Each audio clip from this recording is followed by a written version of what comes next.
started. If you can hear me, have you tested? Everyone can see Teams screen? Yes, we just tested. Great. So and we're just gonna ask you one small quiz. Is it okay to do so? Yes, of course. Right. So since I'm back to the seminar, I'm gonna ask you guys one question about what's the most attractive place located in Victoria. So you can see the question pop up in front of your screen or your phone, and please select one, only one answer.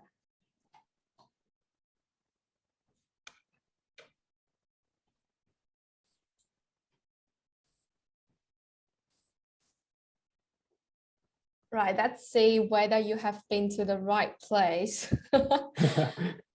So, what? That is someone say Great Barrier Reef, right? So basically the most famous one is the Great Ocean Road in Victoria. I haven't been there, but I hope you guys have been there. I heard that is amazing.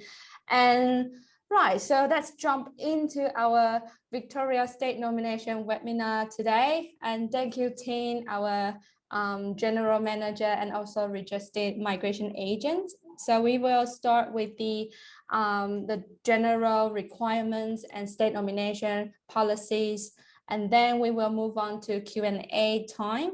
If you have any question, you can put in the chat box. I can collect all the questions, and then we will guarantee that we will answer your questions today. So welcome, Tin. Thank you, Vivian.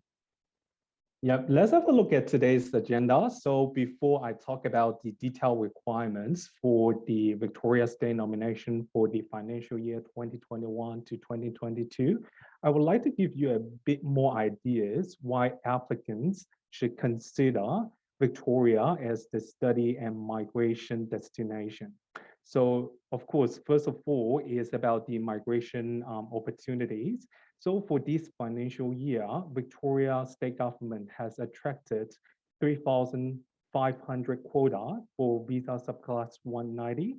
So for visa subclass 190, it is permanent resident visa. And we will have a look at the other states' statistics in next slides. And getting permanent resident is just the first step. So sorry, guys, I would like to. Yes, better, thank you. So the other thing, after getting permanent residence, so you will need to consider your settlements, whether you can find a good job in the states you live.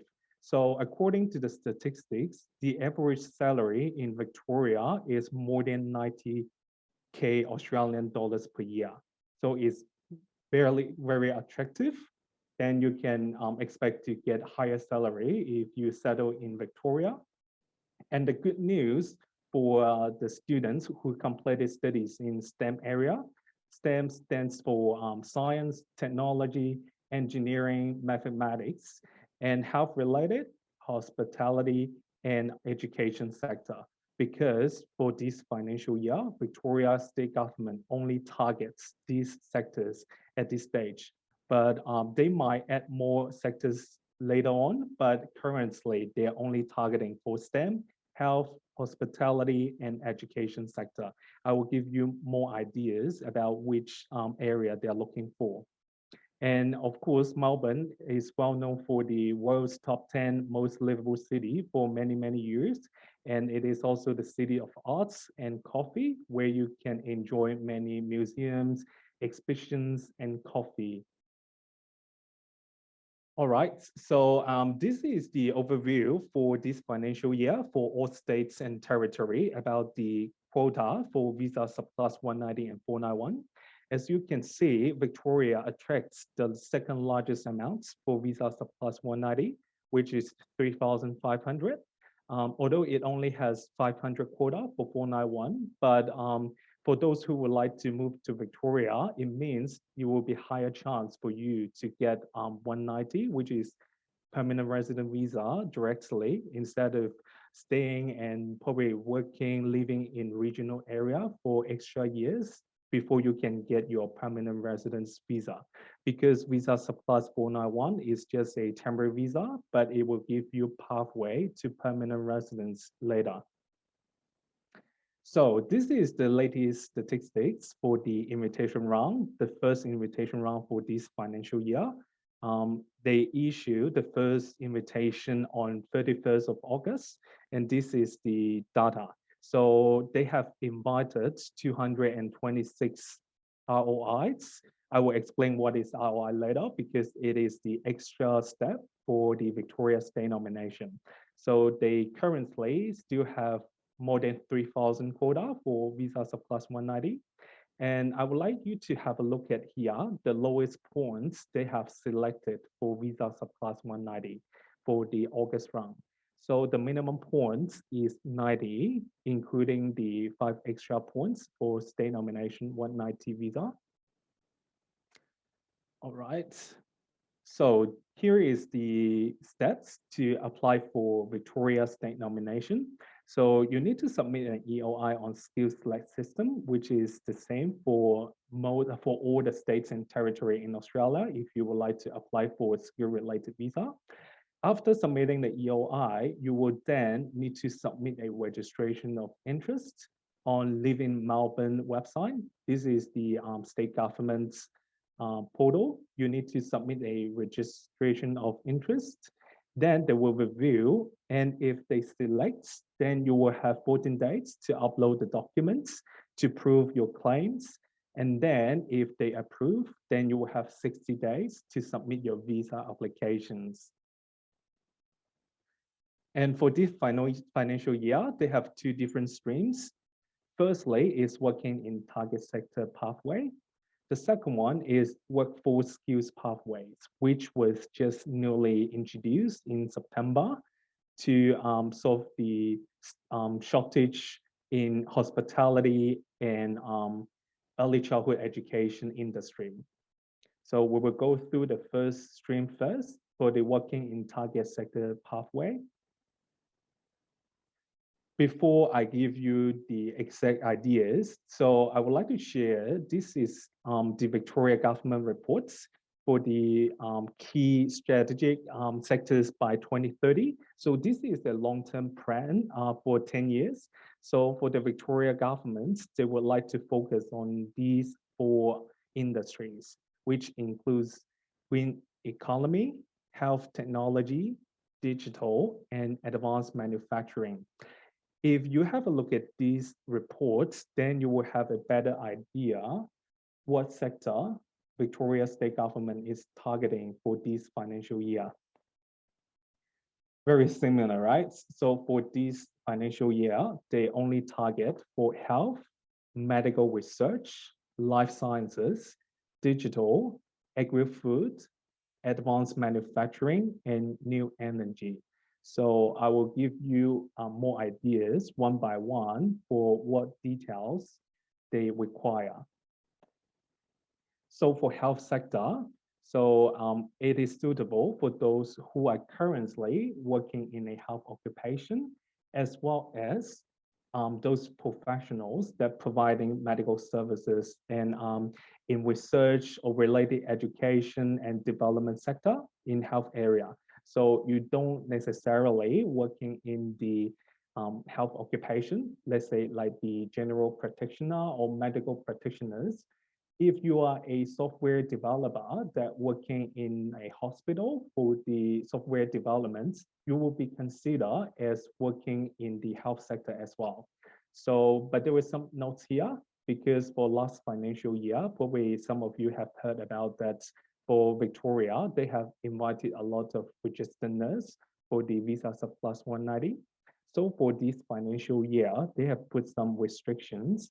They specify which stream under registered nurse they want. So unfortunately, for registered nurse NEC is not included in the health sector this year for Victoria State nomination. But if you're working as a registered nurse in aged care or critical care in emergency, you will be considered. Medical research sector. So this is targeting for the drug development, clinical trials, or health product manufacturing. So this is more related to medical devices research or medical research using your STEM skills to support the research in Victoria.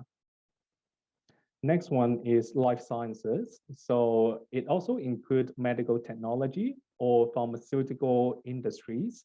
So companies involved in food processing will also be considered. So there is some notes here. Let's say if you are a lecturer teaching biotechnology in a university in Victoria, you will also be considered as working in the life sciences sector. Digital sector. So actually this one includes most information technology related occupations.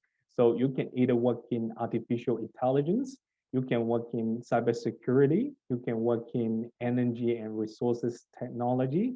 So there were heaps of occupations will be considered as working in the digital sector. So this is a good news for IT graduates. And this is for visa surplus 190 and for visa surplus 491. Applicants working in any segments of the digital sector will be considered.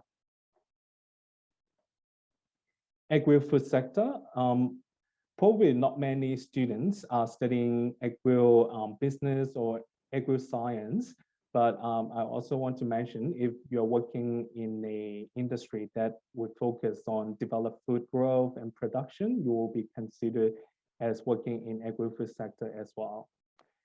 Advanced manufacturing sector. So these would be activities like related to defense, aerospace, and research and development for supply chain management as well.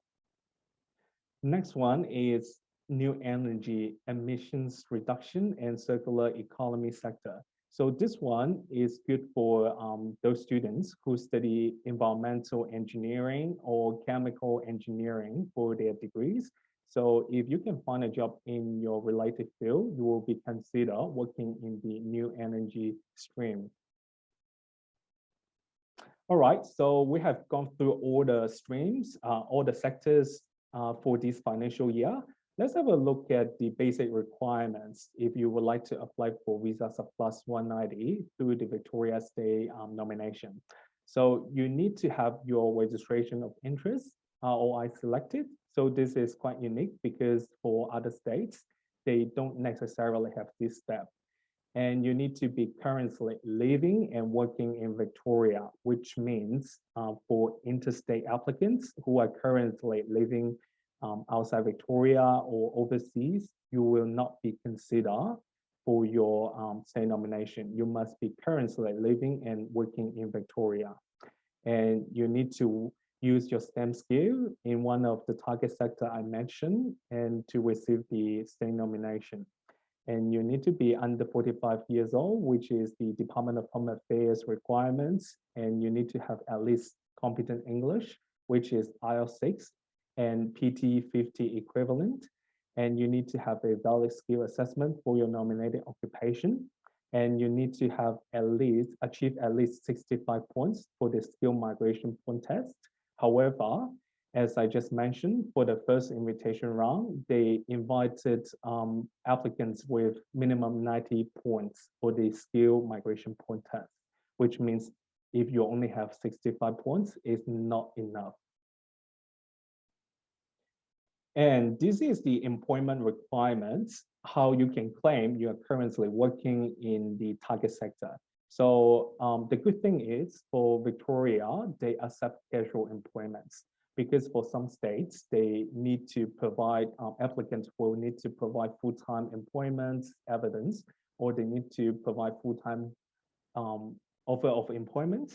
So the good thing for Victoria is they don't require full-time employment. They can accept casual employment, but the employment must be closely related to your nominated occupation. Let's say if the nominated occupation is software engineer, but you're working as the personal care assistant, this is not related. So they can't accept this type of employment. And for visa surplus 190 for this year, they are only accepting occupations on level 1 and 2 under the NSEC code. So probably you don't know what is level 1 and 2 means. So it includes most managers and professional occupations instead of some technician or some assistant job. This is the requirement for 190. So let's have a look at 491.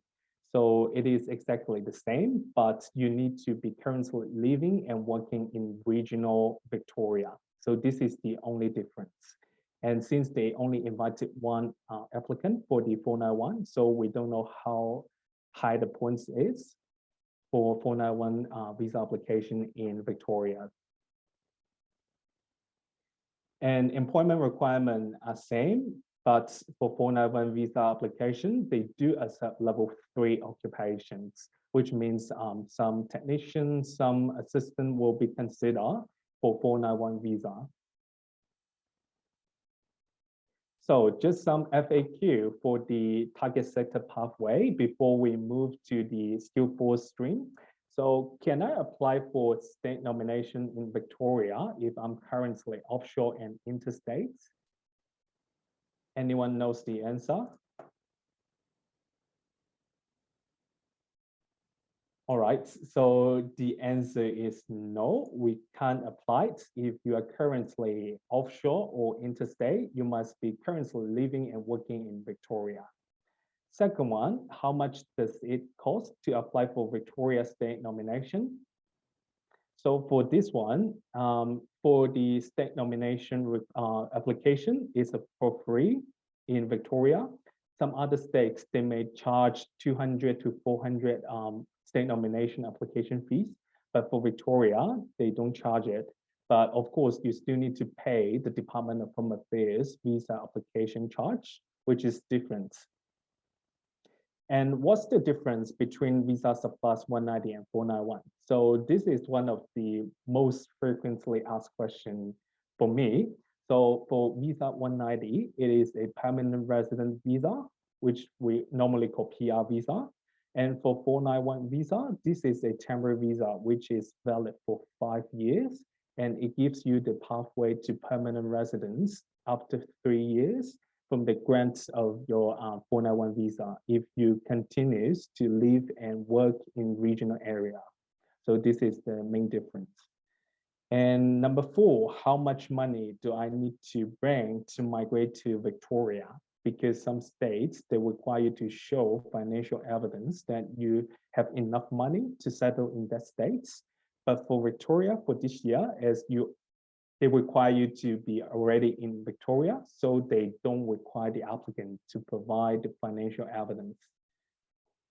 All right, so now let's move to the workforce skills pathway. It is very similar to the target sector pathway, but they specify which occupation they will consider. So currently, they will only consider cooks and chefs for this for hospitality industry. And for early childhood education, they only consider early childhood teachers. And as I mentioned before, you must have a valid skill assessment. So for early childhood teachers, the skill assessment authority is AITSL, which is different for the state teachers registration authority. So you can work as a teacher after registering with the state Teachers Association, but to pass the skill assessment, it will be deal with the AITSL. So this is a little bit different between registration and skill assessment for teachers. All right, so just do a recap about the skill migration point test table. So I believe most of you should be very familiar about how to calculate the points. So I will quickly go through age, English language skills, skill employment experience, education qualification, and whether you have completed a specialist qualification in STEM. Australian study requirements, professional year. So for professional year program, it is only for IT, accounting, and engineering graduates. NATI or CCL exam, and whether you have studied in regional Australia before. Partner skills, so different scenarios. So let's do a quick calculation. So Mr. SOL is 26 years old and has completed a Bachelor of Engineering, majoring in software engineering at Monash University. He has achieved PTE 68 in each band. So PTE 68 is equivalent to IELTS 7, which is in proficiency level, and have completed a professional year course because it is IT related. And he is single and currently working as a software engineer in Victoria Health, the government body, from January this year. So how many points Mr. SOL has for visa surplus 190 and 491? So for age, Mr. SOL will have 30 points because it's within the range 25 to 32. And for English, he can get 10 points for proficient level. For skilled partner, because he's single, so he can get 10 points. For professional year, it will be 5 points. For qualification, it will be 15 points. So for bachelor honors, and master, it will be the same, 15 points. Studying in Australia, because he spent 4 years studying in Australia, so it will be 5 points. Regional studies, since Monash, the Bachelor of Engineering is not located in regional area, so he can't get extra 5 points for regional studies. For skill employments, since it's less than 1 year, so Mr. SOL will be able to claim 5 points in January 2022. But now he can't claim any points because it is less than 1 year. So for visa surplus 190, so it will be 80 points. For 491, it will be 90 points. And I have listed some occupations that related to STEM, health, and hospitality here. So if you are studying one of these occupations, or you are gonna study one of these occupations, I would say you have higher chance to receive the state nomination approval if you have a related employment in Victoria. However, I would like to give you some tips because let's say for Mr. SOL's example, he only gets 80 points for visa surplus 190. And for the first invitation round, they only invited 90 points candidates, which means Mr. SOL will need to achieve higher points. What he can do is to achieve a higher English results, let's say IELTS 8 equivalent or PTE 79, which can help him to get extra 10 points. And he will have 90 points to receive the state nomination approval. And of course, you need to find a job related to your nominated occupation because it is compulsory. It can be casual, part-time, or full-time. And if you are yet to have a skill assessment or you study something else not related to the target sector, you can consider studying the following area: IT-related, engineering, nursing or midwifery, teaching in early childhood, or cookery. However, completing all these studies does not guarantee you to receive a positive result in state nomination application. As you can see, you still need to work hard to achieve higher points in the skill migration point test. So a little bit of advertisements. So why you can consider choosing Seoul Edu and Migration for your school application or visa application.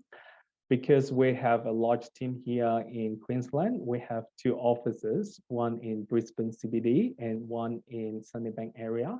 We have 5 registered migration agents in the team, and we have more than 40 education counselors that can speak your native language. We speak Mandarin, Cantonese, Korean, Japanese, Vietnamese, Thai, Spanish, Portuguese, Hindi, and of course, English. So now I'm happy to take any question for the state nomination. If you are unclear, you can just feel free to type in the checkbox Then we can answer the question one by one.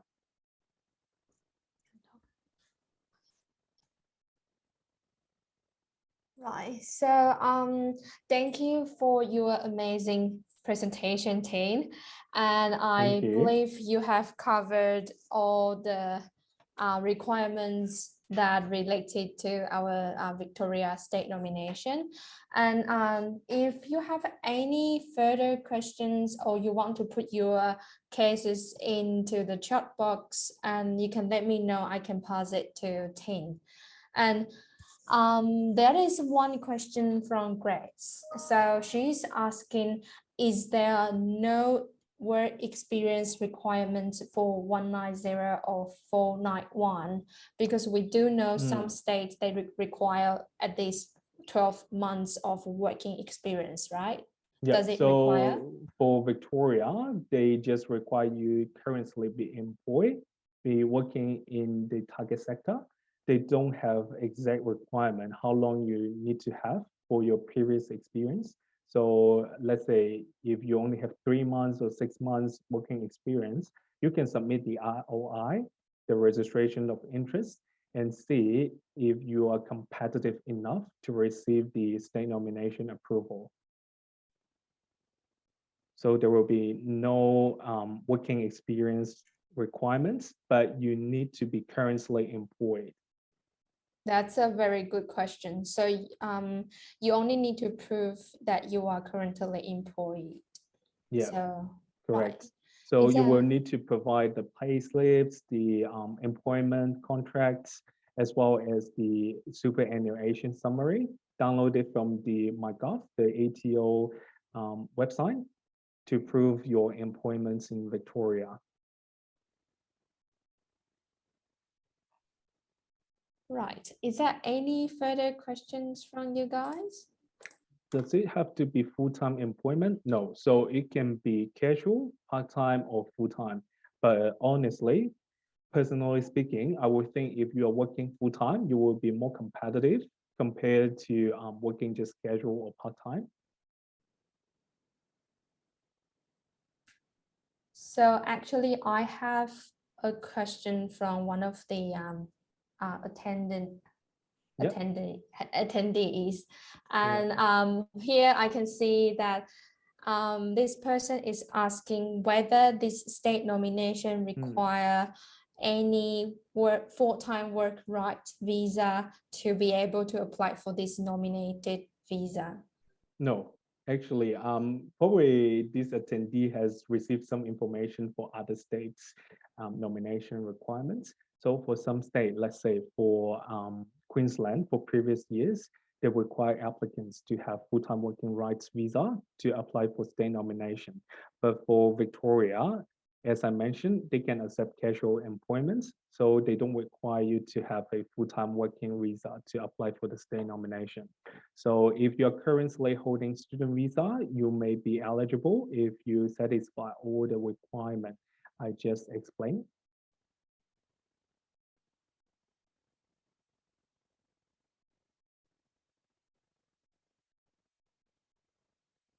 Yeah, all good. So I think if any attendee has more questions, just feel free to type in the checkbox, then I can answer you in the checkbox.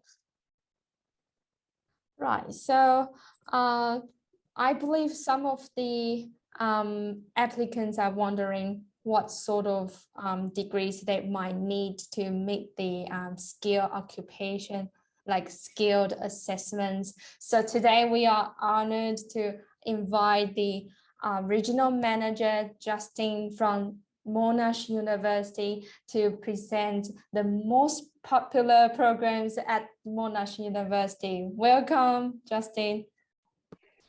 Thank you, Vivian. Afternoon, everyone. Okay, before I start, let me just share my screen.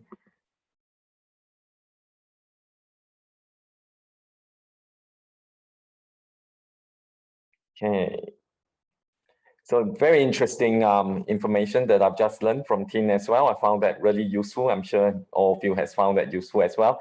I guess just in addition to what Tin has shared with you, our treasurer here in the state of Victoria has recently announced, our state recovery plan post-COVID, and you will be pleased to hear one of our biggest strategy that the state has put in place is actually to increase our migration intake for the next few years once the borders are open and it's safe to do so. So we're definitely going to be on track to grow our number of people into the state of Victoria. So good news for everyone who's considering of coming to Victoria. Now, as for Monash University, I'll just give you a quick snapshot about the university itself and some of our popular courses. But obviously, down the track, if you have any specific questions, about the exact course that you're interested in, please always contact your counselor at SOL, and they would be able to help you out. And with regards to migration-based question,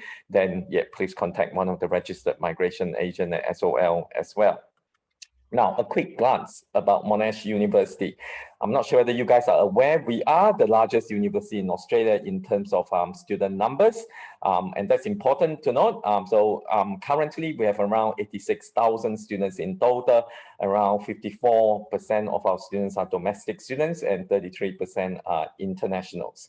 And the remaining 13% are offshore campuses students.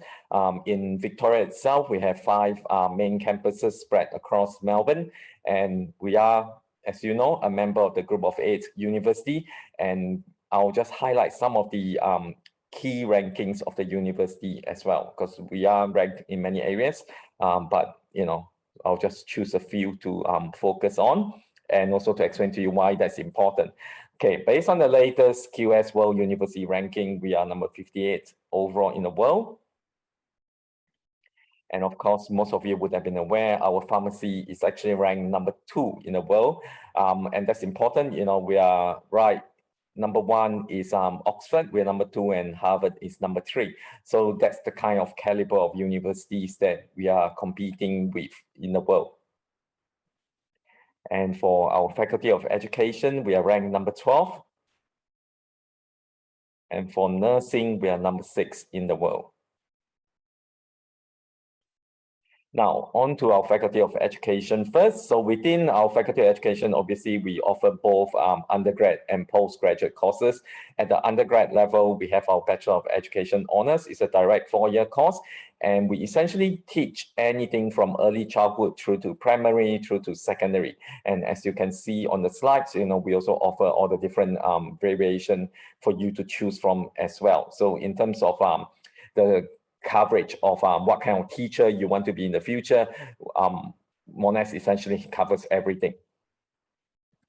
Now, why Monash Education? Like I said before, just now, with regards to the ranking itself, it's important to know why the ranking matters, because with that also comes a big part of that ranking is mainly due to the kind of research that we do with our industry partners as well. And with that, it attracts a lot of fundings, research fundings from governments and also from, business organization as well. You can see from this image, this is an image of our teaching and learning building where our education students go for classes. It's a brand new modern building. It's a very beautiful learning environment to be in. All our undergrad teaching students will have to go through 80 days teaching placements. The teaching placements are sourced by the faculty and allocated to you. And at the same time, students also have the options to consider a double degree as well, which would still keep the duration within 4 years of your studies. Now, next other popular study area, Faculty of Engineering. Yep, we are one of the widest, we offer one of the widest range of specialization within engineering, as you can see on this slide, anything from aerospace, biomed, engineering, all the way through to, software engineering as well. So our standard Bachelor of Engineering is 4 years in duration. The first year is a common year, and by the end of your first year, students would need to decide what area you want to major in order to then progress into year 2, 3, and 4 of your specialization. And next up, IT. Okay, within the Faculty of IT at the undergrad level, we do offer two different degrees. Yeah, we have our Bachelor of IT and Bachelor of Computer Science. Essentially, you can see the different major areas for the two degree. What is the main difference? Every university most probably offer a similar type degree where there's a BIT and there's a Com Science. Typically, the way I like to differentiate is BIT is more for students who likes maths, but it's not your favorite subject. And also the kind of career that you're looking at most probably would be still requiring some kind of a face-to-face front-end human contact as compared to your Bachelor of Com Science students. You must love maths and you must be good at it. And the kind of career outcome that you look at would be more back-end work. So, careers that doesn't require so much face-to-face time with people. So that's the best way to look at it. So in a way, it's kind of, if you're introverted and you like maths, computer science would be the way to go. And if you're a bit more extroverted and maths is a good subject for you, then Bachelor of IT. And at the master's level, essentially, we cover all the key areas that Tin has mentioned just now that was on the migration list. So we have our AI masters, business analytics masters, business information systems, cybersecurity, data science, and of course, the traditional MIT itself. So the typical duration of our masters are 2 years. However, depending on your individual case, it can be shortened to 1.5 years if you come from a relevant degree, or if you have a relevant degree, including relevant work experience, it could be shortened to 1 year in duration as well. All that would be sorted during your application stage. Now, IT, as you can see, Tin has already mentioned about how most of them are listed on the skill migration. So this is just a quick snapshot on the growth and what are the areas within the different IT industry that would be growing in the next few years here in Australia. So it's definitely a strong area to be in terms of job scope post-COVID. Now, on to our Faculty of Medicine and Nursing and Health Sciences. So we are the biggest allied health university here in Australia. Essentially, any type of job that you can think of where someone has to work in a hospital, we essentially cover that, all the way from paramedicine, where we paramedics bringing the patient to the hospital, through to your emergency wards, and your nurses, your radiography, your physiotherapy, occupational therapy students. So we essentially cover the entire spectrum of courses within the area. So both in the undergrad and also at the postgrad level. And Monash is really strong with this particular area. Our Faculty of Medicine attract one of the largest funding from the government each year. If you're not currently based in Victoria at the moment, you'll be pleased to hear right in our main campus in Clayton. As part of the campus, we are partnering with the Victorian state government to build a brand new Victorian Hearts Hospital. So that's going to be ready by end of next year. Why did the Victorian state government choose Monash for this particular partnership? Well, first and foremost, because we have a long tradition and a very strong research area, specialization area in cardiovascular health and heart diseases. So this particular hospital is going to be specializing in those particular operations and research as well down the future. So that's just literally, 2 minutes walk from the medicine faculty building. And this is a projected, growth in all the different areas of, the allied health industry. As you can see, they all are projected as having strong growth in the next, 5 to 10 years. At the undergrad, at the postgrad level, we also offer social work, which is another big growth area here, especially during this particular pandemic, and also psychologists as well. So those are key career options to consider. Now, back to the Faculty of Pharmacy. So within our Faculty of Pharmacy, we offer both a Bachelor of Pharmaceutical Science and also a Bachelor of Pharmacy. The traditional popular course is the Bachelor of Pharmacy, because that allows you to then become to register as a to practice as a pharmacist, both in the state of Victoria and also in Australia. However, as a result of this pandemic, the one that really to watch out for is the Bachelor of Pharmaceutical Science. And we also have a newly introduced Masters of Pharmaceutical Science at the same time. So that's actually your career prospect, down the track for pharm science students is going to be a lot more interesting than a traditional pharmacist. Now, what is the difference between pharmacy and pharmaceutical science? Okay, so the best way to look at it is your pharmacists are your medicine experts. So you'll be working with patients, and your healthcare teams, both either in a hospital environment or in a medical profession context. So once again, a bit similar to the com science and IT comparison, pharmacists will be your front end, people to people facing type career. And then your pharmaceutical scientists are your back end work, so doing research, creating medication, new type of medicine. Essentially the vaccine, how is the vaccine created? The vaccine is created by your pharmaceutical scientists. They are the one that's designing the vaccine, and that's another strong area about why, our Faculty of Pharmacy is ranked number 2 in the world. We conduct a whole range of research and create a lot of different new medicine and vaccine throughout, the last, 20 to 50 years. So much so that in the most one of the most recent funding that we have received from the government is, I'm sure everyone have heard about how Australia originally went down the track of using AstraZeneca. And then of course, with the backflip, with this, people were scared of AstraZeneca, and then we have to order Pfizer, and there was a delay with Pfizer arriving because it's not produced locally here in Australia. So the government has actually invested 5 million to our Faculty of Pharmacy, where we will be looking into creating the Pfizer, the NRMA vaccine here in Australia, so that in the long term, it will be more sustainable industry for Australia. And also when we needed the supply, we can produce it ourselves. So essentially you'll be coming to a faculty where, our academics are teaching the industry how to make the vaccine here in Australia. So that's the kind of exciting opportunity that you get when you're studying here at Monash.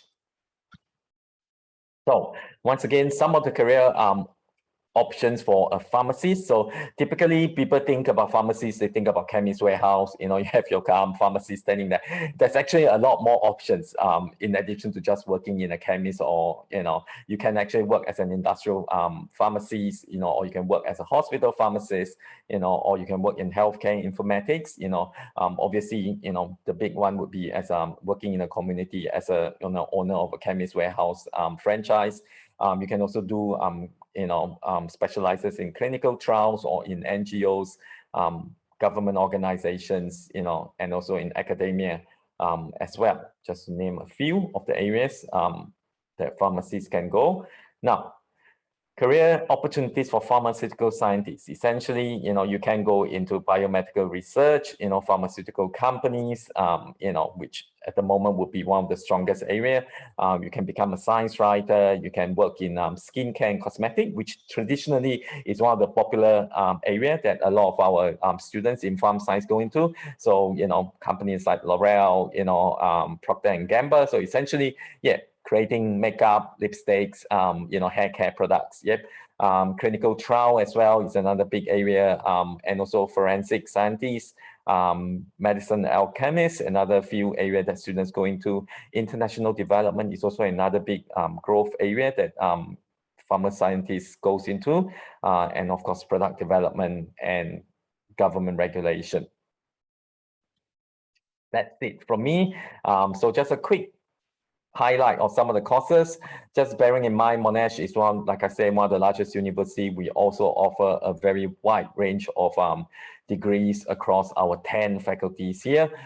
So if there's so obviously it's not possible to cover all courses, but if you have any specific question, please feel free to put it in the chat box, or otherwise, if you think about the question later on, you can always contact your counselor at SOL, who will be able to help you out.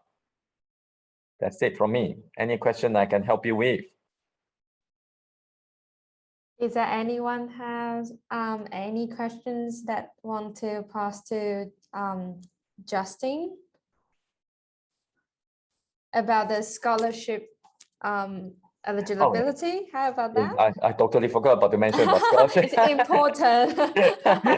Yeah, so we do offer limited scholarships. Unfortunately, I can't say we have a lot of scholarships available.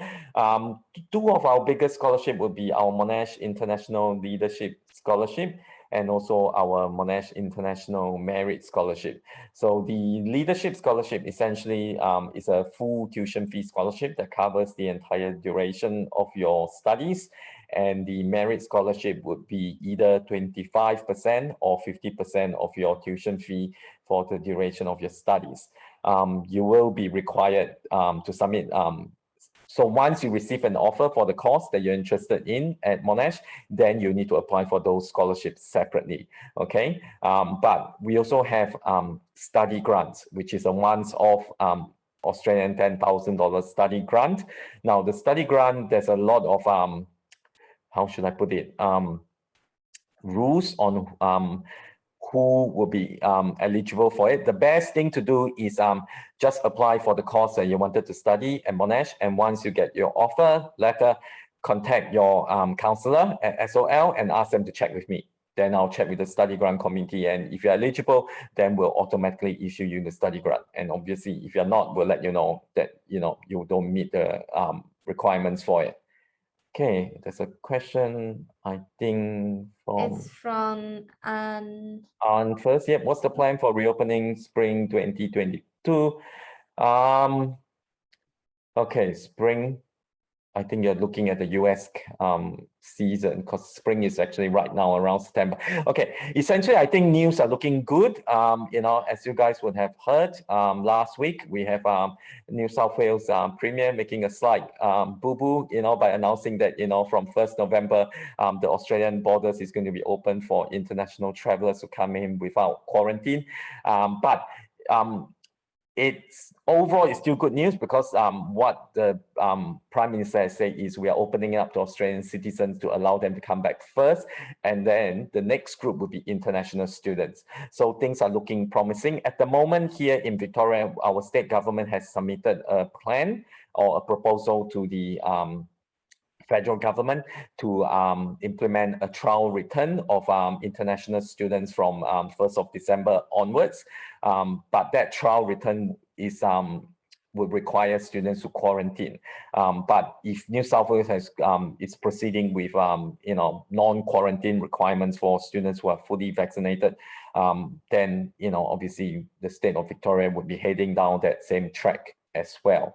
My advice is apply early, and for those of you who hasn't applied, once you get the offer, make sure you apply, speak to your counselor SOL and get your student visa sorted. And the moment the government gives the green light and the details are released, book your air ticket and come in as soon as possible. Because if there's anything that we have learned from the government throughout this pandemic is they might change at any stage, so the safest thing to do is once the green light comes through, make sure you quickly organize your student visa and your airline booking and come in as soon as possible. Don't stay and wait for Chinese New Year, or because you don't know in 2 months, 3 months down the track, what happens if we open the borders and there's too many cases. That might worry the government, and then they might decide to change the rules again. So my advice is, if it's clear, come as quickly as possible, okay? But at this stage, overall, things are looking very promising. So we're all very excited. We're just waiting.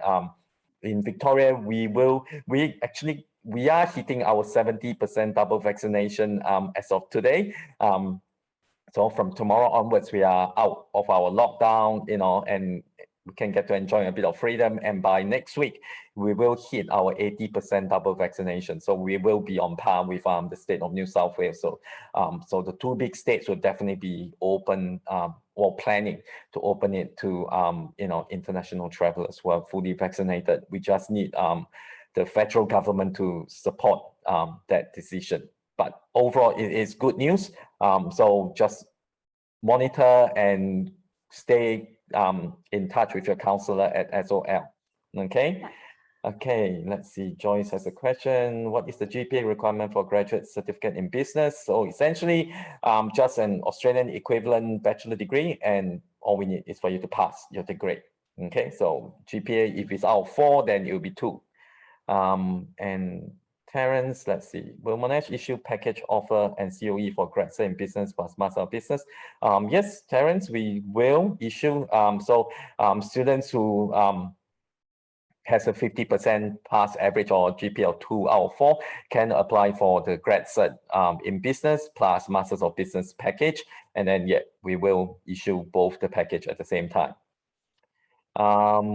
Let's see, Fang Zhou, is it possible that I start my study in Suzhou campus and transfer to Melbourne campus once the border is open? Yes, you can. The thing is, you can, the short answer is yes, you can definitely do that. It's just, we are really looking at the likelihood of the borders being open by semester 1 next year at this stage. So we'll see. But you can. So if let's say if by semester 1 the government still wants to be cautious, then you can start semester 1 in Suzhou campus, and then in semester 2 when you transfer over here, you will continue your studies and, you know, with whatever remaining duration you have to complete your course here at Monash. So yes, it's possible. But like I say, this border opening situation is looking very optimistic, but it's also a very fast moving situation. So monitor it closely. I think in the next couple of weeks, you're going to hear a lot more information about it in the news. And once you have the details, like I say, the best thing to do is stay in touch with your counselors at SOL, because, you know, they are obviously going to be monitoring it very closely too. And once we are clear, we get the go ahead from the Australian government, we'll be getting in touch with all the students to let you know, so that you can quickly organize your visa and your air tickets and what is required as well. Because at the moment, the missing link is the details, you know. So fully vaccinated, how do you show that you are fully vaccinated? You know, all that information and procedures are still not provided by the government yet. But hopefully once they announce that and we have the details, then we can guide you on what's the best way, to come in as soon as possible. But like I say, my advice is do it quickly. If the government say yes, and this is what we need from you, do it and book your tickets. And you need to book your ticket and physically arrive as well, in Australia. Don't just having a ticket doesn't mean anything if you haven't get to the travel date, because if they change the policy, doesn't mean anything at all. So my advice is book it and come in as soon as possible. That would be the best advice I can give any students at this particular stage. Right, so I'm not sure whether here are some nursing students, but I do get a very good question to ask you, Justin. So we, like Tin said, there are different fields for nursing students, right? Does Monash University offer internship opportunities for those nursing facility students to attend in aging care, or maybe emergency service, or even though surgery? Do they offer it? Yep, so essentially short answer is yes. As part of your nursing degree, all students throughout the 3 years of your studies will need to go for clinical placement each semester, and that clinical placement would be organized by your faculty and allocated to you, and as part of your eligibility to become an accredited nurse with the Nursing and Midwifery Board of Australia, you will need to go through every single cycle of the nursing. So yeah, from aged care to surgery to all the different areas throughout your 3 years and of the bachelor's or your 2 years of master's, you will need to go through all the different stations to get yourself accredited in the future. So yeah, you definitely. Is there any further questions from you two? Let's say, how about the early childhood teachers? How about the placement arrangements for those graduates? Yep. So the early childhood, once again, is another course that throughout your 4 years of degree with us, I believe your teaching placement starts from year 2 onwards, and once again, yep, all the teaching placements would be organized by the faculty and allocated to you.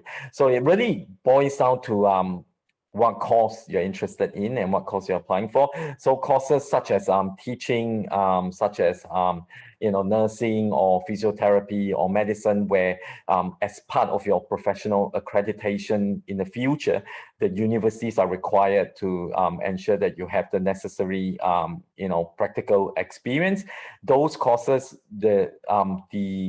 whether you call it a teaching placement or a clinical placement, will be automatically organized by the universities and allocated to you. But for courses like business or IT or engineering, that is not automatic. So there are internship opportunities, but they're not automatic. So what will happen is, they're open to all students. And if you're interested in a particular internship opportunity, then you will need to submit an expression of interest. So essentially a CV, and the company would then do a shortlisting and typically do a quick interview, and the company would then select which student they want for the internship.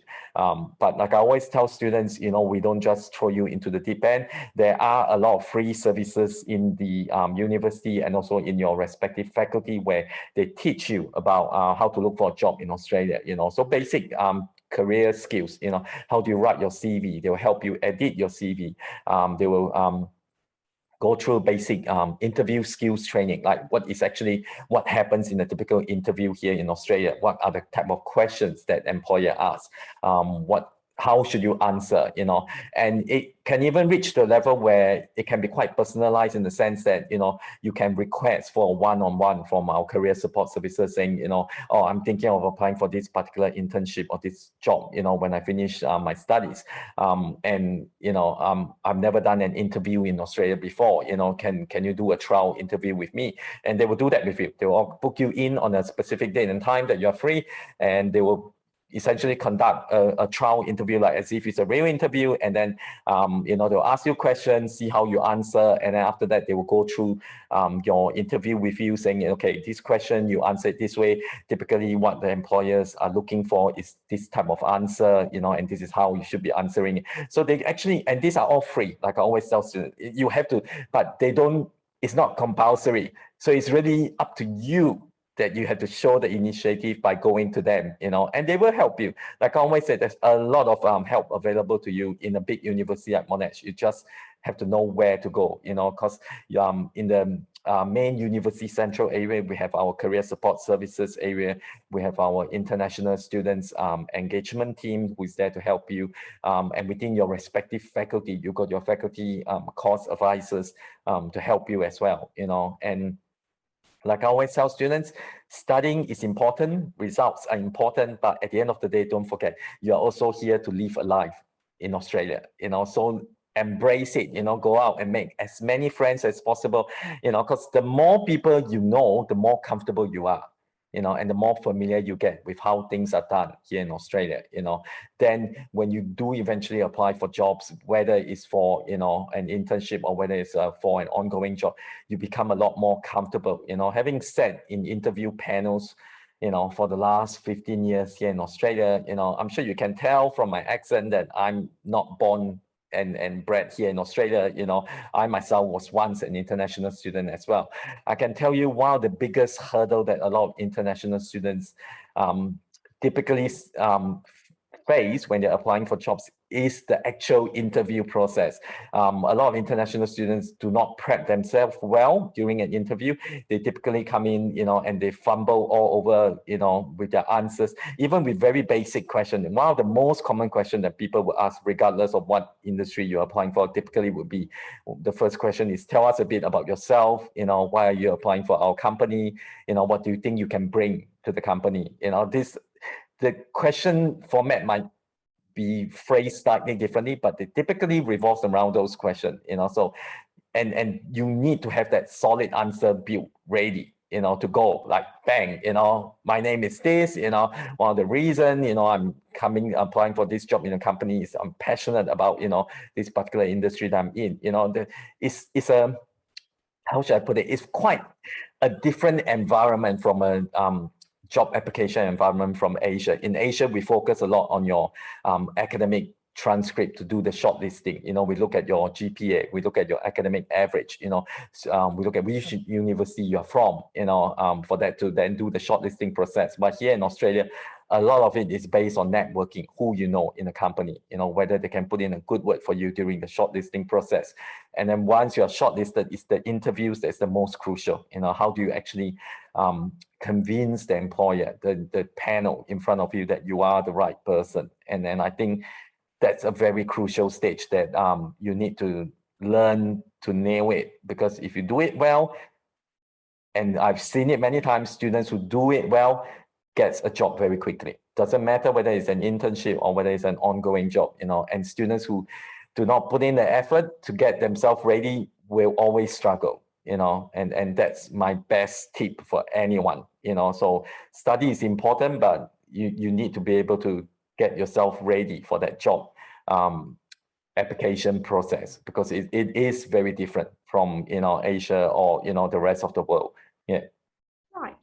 Thank you, Justin, for such good tips for our participants. And before we end the seminar today, I would like to remind you guys that we still have 3 more online webinar, like online seminars coming up.